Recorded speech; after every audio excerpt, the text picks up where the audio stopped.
There's a video that went viral from Deadspin. It shows how Orwellian local news owned by Sinclair Broadcasting is. Let's watch. We are extremely proud of the quality, balanced journalism that CBS 4 News produces. But we are concerned about the troubling trend of irresponsible, one-sided news stories plaguing our country. The sharing of biased and false news has become all too common on social media. More alarming, some media outlets publish these same fake stories without checking facts first. The sharing of biased and false news has become all too common on social media. More alarming, some media outlets publish these things that simply aren't true without checking facts first. Unfortunately, some members of the media use their platforms to push their own personal bias and agenda to control exactly what people think, and this is extremely dangerous to our democracy. This is extremely dangerous to our democracy. This is extremely dangerous to our democracy. This is extremely dangerous to our democracy. This is extremely dangerous to our democracy. This is extremely dangerous to our democracy. This is extremely dangerous to our democracy. This is extremely dangerous to our democracy. This is extremely dangerous to our democracy. This is extremely dangerous to our democracy. This is extremely dangerous to our democracy. This is extremely dangerous to our democracy. This is extremely dangerous to our democracy. This is extremely dangerous to our democracy. This is extremely dangerous to our democracy. So Sinclair, they basically have gone around buying up all of the local news media channels that they can. And what's happened as a result is they've gotten to control the narrative at the local level.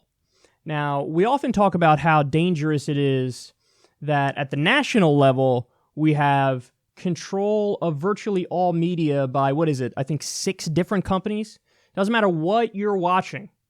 At the national level, there's, I think, 6 different companies, that control everything. So what happens is you get a consolidation of message, where it's basically a handful of rich elites that get to control the flow of information to everybody. And typically, as a result of that, you get a picture painted of the world that's in the interest of those elites. Now, that's not conspiratorial as much as it's just interest converging for a similar reason. So you're, very rarely are you ever going to have, a picture of the world painted that is incredibly pro-worker from an outlet that's funded, propped up, and controlled by a billionaire or a handful of billionaires. It's just not going to happen. This is, again, why, for example, you don't see breathless coverage of the West Virginia teacher strike, which just happened, and now there's a Oklahoma teacher strike happening. There's a Disney strike happening right now. I think it's 41,000 workers, some insanely large number of workers protesting for a living wage at Disney.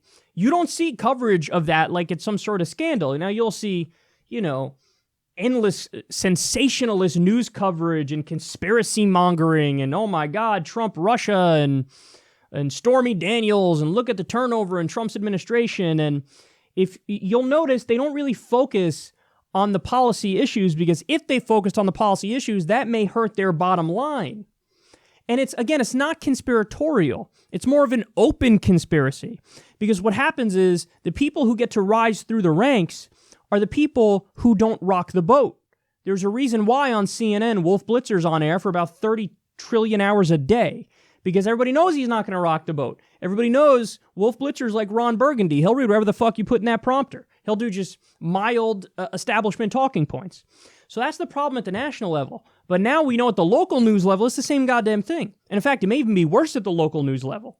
See, people have this misimpression that if you are, at the local level, obviously that's, they're more reasonable and they cover things more objectively. Because, think about it. It's all they're doing is looking at what's happening in the area. And you can't bias that too much. Well, it turns out you can. Sinclair is very, very, very right-wing. And they sneak in these right-wing talking points And they control so many local news outlets that you just saw it right there. It is a uniform message across the board when they buy up these local news outlets. And there's even recordings of top Sinclair officials saying behind the scenes, our goal is to be the Google or the Facebook of local news. So we want to buy up all the local news outlets and control the message. Guys, this is exactly what happened, for example, with AM radio. There was a time when there was more, progressive talk on the radio, but that's totally gone. Why? Because you had radio stations bought up by one or two right-wing companies, and they fired all the progressive hosts. And they said, we're going to control the narrative. So then you had Rush Limbaugh and Sean Hannity and Mark Levin, the only political talk you're getting across the fucking country. So that was damaging. It's also damaging when you have it now with local media, and it's even worse because it's not, they don't come as advertised. With Fox News, at least okay, I'm going into this with a giant slant. This is a right-wing slant and everybody knows it. With Sinclair, they pretend like they're objective, but they slip in right-wing talking points all over the place. And they were saying, it's a shame there's fake, biased, one-sided fake news coverage that's anti-Trump, and that's not good for our democracy.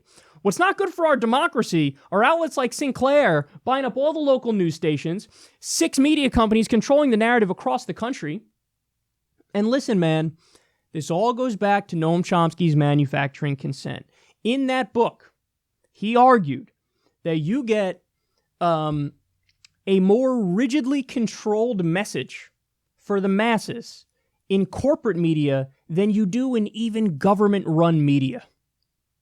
Because the way that we look at it as people who live in the U.S., we think, obviously, state-run media is the most biased because, hey, it's right there under your face. It's funded by the government. So if it's funded by the government, it's going to be biased in favor of the government. Duh. So we have this smug thing where we're like, come on, RT, that's funded by Russia. Dismiss everything that's ever been on RT ever.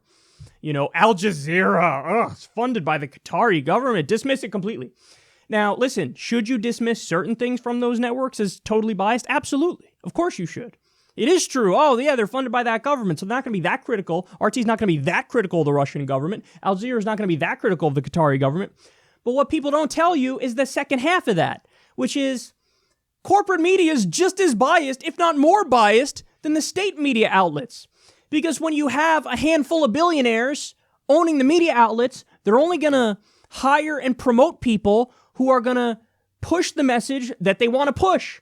So that's why all day long, you're going to get networks that are either pro-establishment or you're going to get networks that are sometimes pro-Democratic Party, pro-Republican Party. So everything is in favor of the establishment. Hey, the furthest right you can go is the Republican Party. Furthest left you can go is the Democratic Party. So, if you want to talk about, workers and you want to talk about social democracy and you want to talk about getting money out of politics, that's not allowed. That's outside of the Overton window, which is the spectrum of thoughts that are allowed in polite society and day-to-day discourse. So, and here you see it, man. It's even worse maybe on the local news level than it is at the national news level. Sinclair's buying everybody up. And they're making them read off the same goddamn script, man. The same script.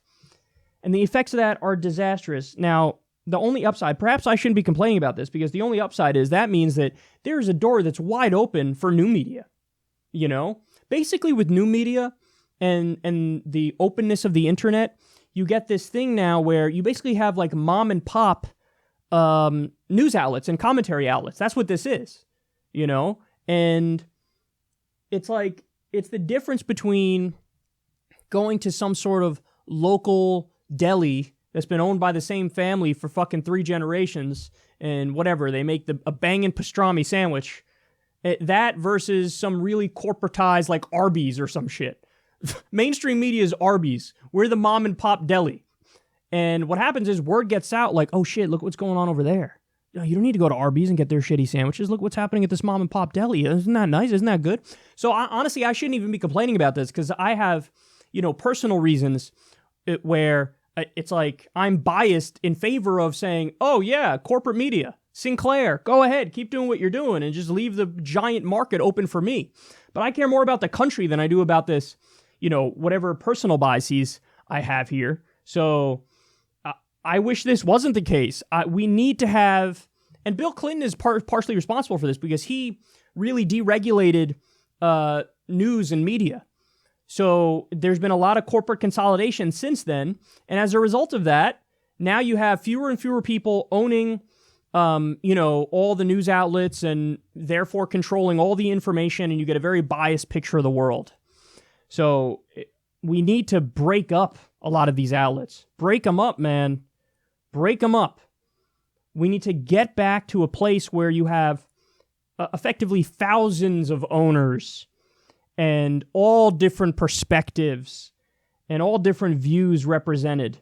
Because right now you certainly don't, and Sinclair is a great example of that.